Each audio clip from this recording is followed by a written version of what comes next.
हम भोजपुरी गायक सनी मिश्रा आप सब भोजपुरी श्रोता के पैर छू के प्रणाम करत तनी। आशीर्वाद के कामना बारुआ सबसे।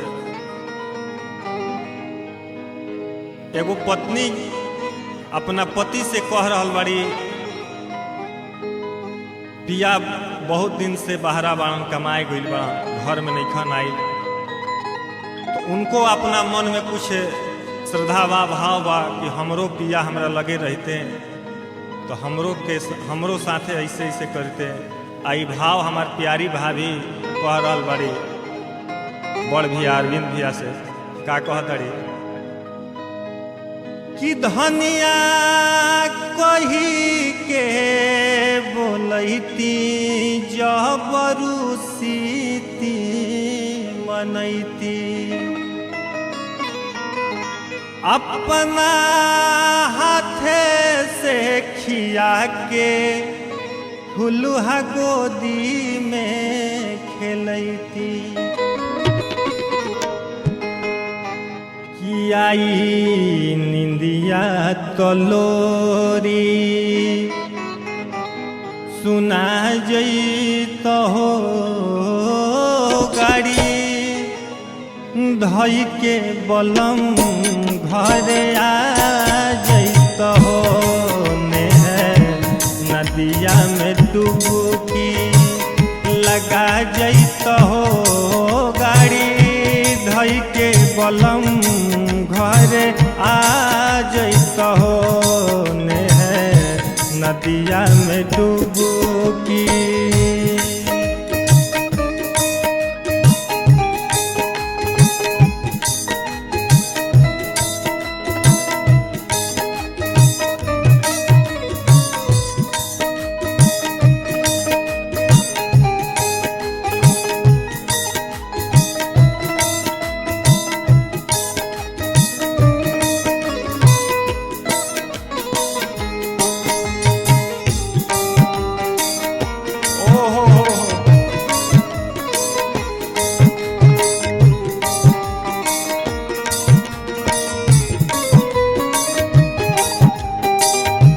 क्या बात है।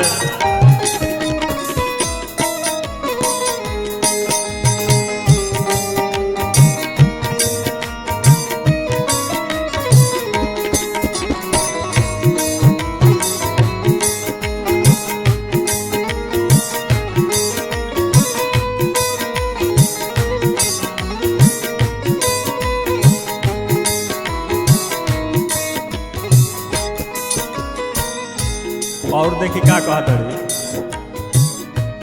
सुख नैना के नीर पीर भइल बा गंभीर,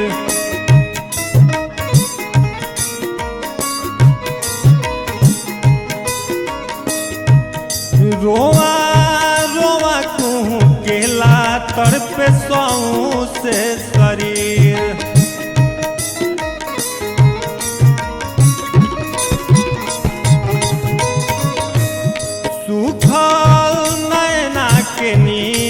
पीर भइल बा गंभीर, रोआ रोआ कहूँ केला तड़प सौ से शरीर मोरा हरत हियरा।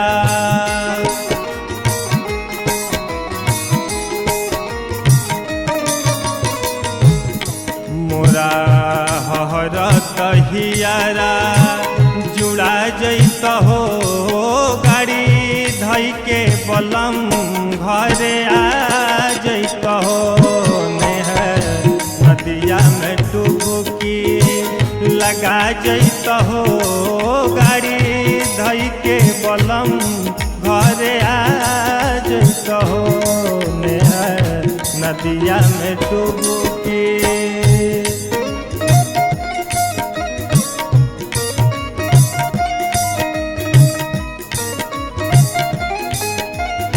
जय हो छोटू भैया।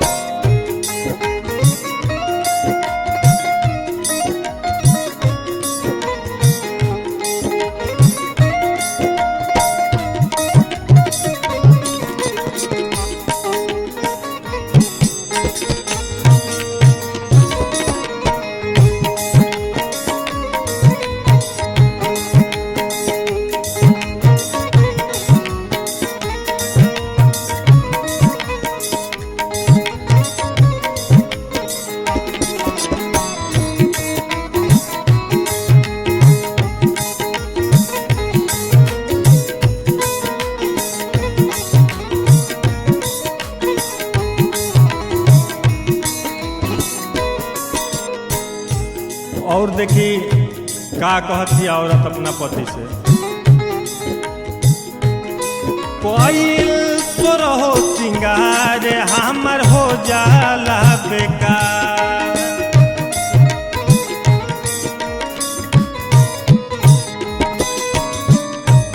बतिया कही धर्मेंद्र कबल करी इंतजार।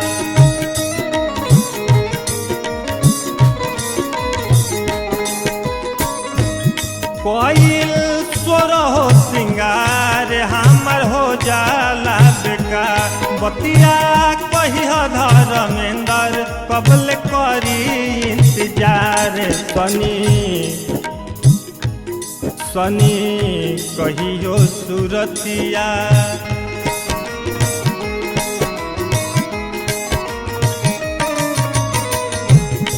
सनी कहियो सुरतिया। देखा जैत हो गाड़ी धई के बलम घरे आ जैत हो।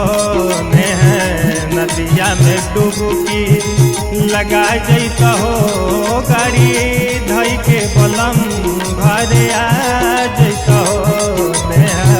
नदिया में डुबकी लगा जैत हो गाड़ी धई के बलम घरे आ जैत हो।